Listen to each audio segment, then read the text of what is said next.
Hi, welcome to the Gamesplainer. I'm Jeff the Gamesplainer, and today I'm gamesplaining Santa Monica. So, Santa Monica is a 2 to 4 player game put out by AEG. Its recommended runtime is about 45 minutes. It's going to take longer on the first few playthroughs, but that's the case with every game that we come across that I talk about, that those runtimes are done substantially wrong. They need people who really understand what they're doing for those runtimes to actually take place. So, bearing all that in mind, I really like Santa Monica. I really appreciate it. The whole concept of it is that you are selecting one of 4 cards. You're putting that card into your tableau. Your tableau has the boardwalk space or the sea, ocean space. And that's kind of what you're building up.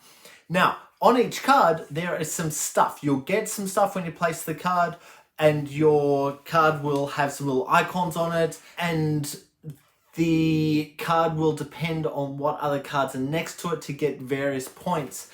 And there's a whole bunch of stuff going on with that, and I fear that this game falls into the space of when you're playing it and you understand what you're doing, it's actually quite straightforward and we understand what's happening.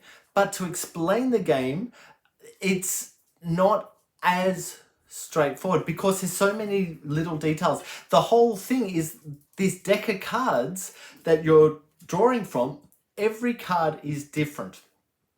So you can get some basics into place, but there's going to be cards that come out that have some different rules on them and different things. And it's all in iconography.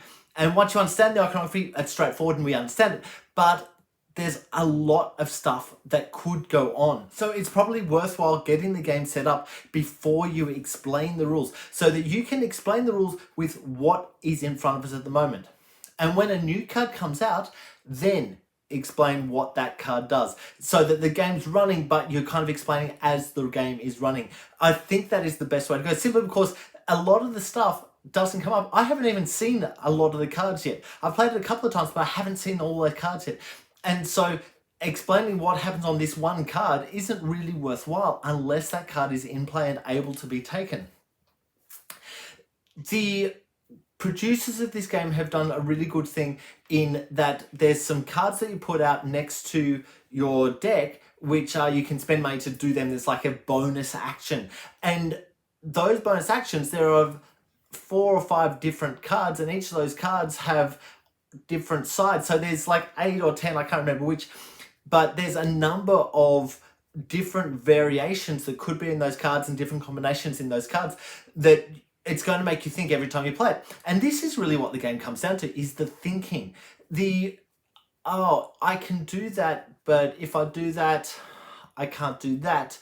But if I work towards doing that, I can do that. And so having an idea of how you're going to score points at the end of the game is super, super important to understand. Okay, so I want to get a chain of these C symbols, for example. And once again, the end game scoring, there's some different cards on that as well. So that could change.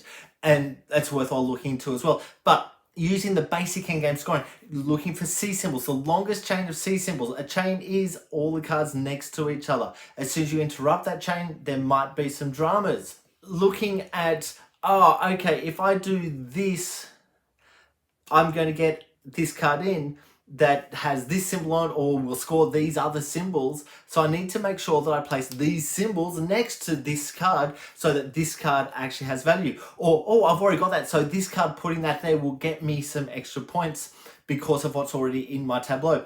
If you watch my gameplay, you will see that one of the players has managed to get, I think it's 3 cards that all work on the same symbols. And so once I've got 3 or 4 in that symbol, he's not just getting the score from one card, having a chain of 3 or 4, he's also getting another card and another card, which all speak to each other off the same symbol.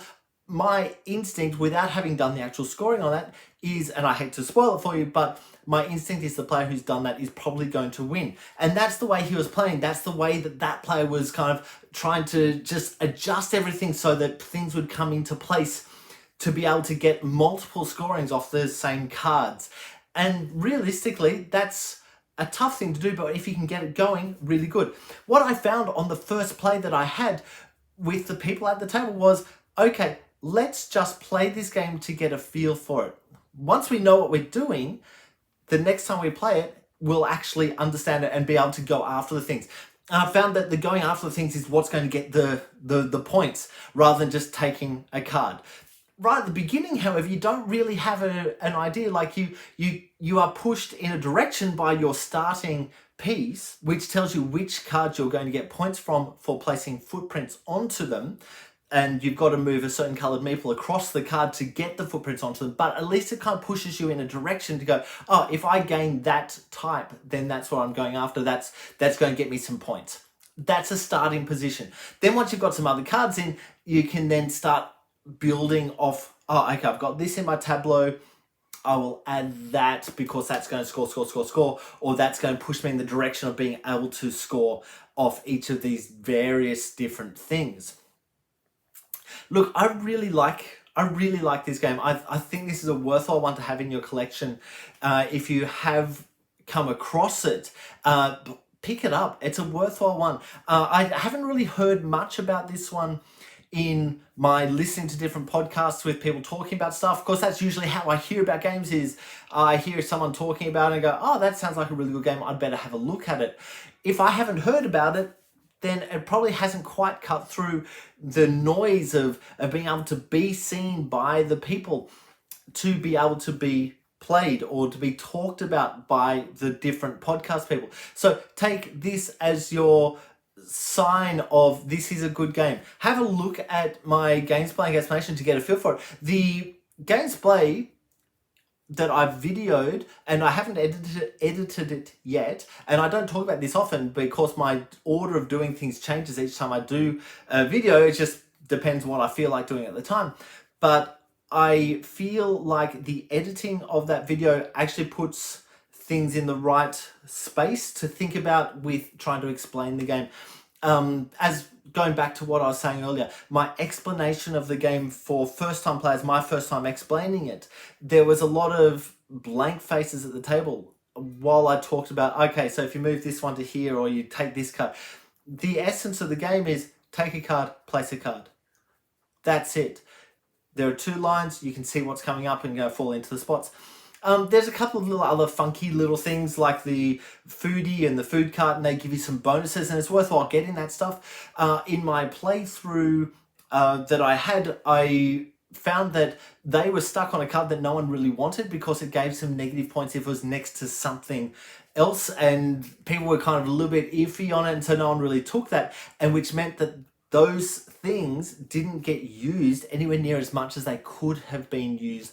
And it's one of those things to just kind of keep things rotating through. So if you take the card that's next to the food truck, you'll get extra beach money, I think they call it, beach coins. If you take the one that's next to the foodie, you'll be able to move one of your guys. If you can get both of them at the same spot and take the card that's next to both of them, you'll get to do one of those actions twice, or you get to do both of the actions. It's really up to you which way you wish to go with it. But keeping an eye on where that stuff is can give the bonuses, and that's how you're going to get the extra benefit to be able to do these cards that are over the side, because you're going to have to spend some beach bucks to be able to do the thing on the side. And the thing on the side, if you read it, it actually looks like you do this or you do this. No, it's you do all of this. You get both of the things. You get to do the thing on the top as well as usually move guys around on your tableau.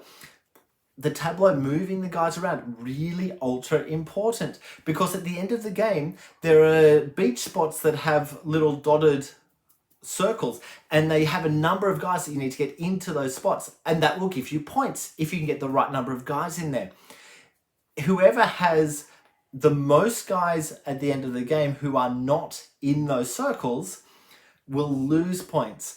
And so there's a real push-pull on, do I want to go to that, and just finding the right timing on when to do it. If you watch my gameplay, once again, you'll see that I've actually probably moved a guy into one of those circles a little bit early, because the next card comes out is a card that only takes the color guide that I've already put in this circle. Oh, that reminds me, there's a few elements in this game where there's nothing specific in the rules.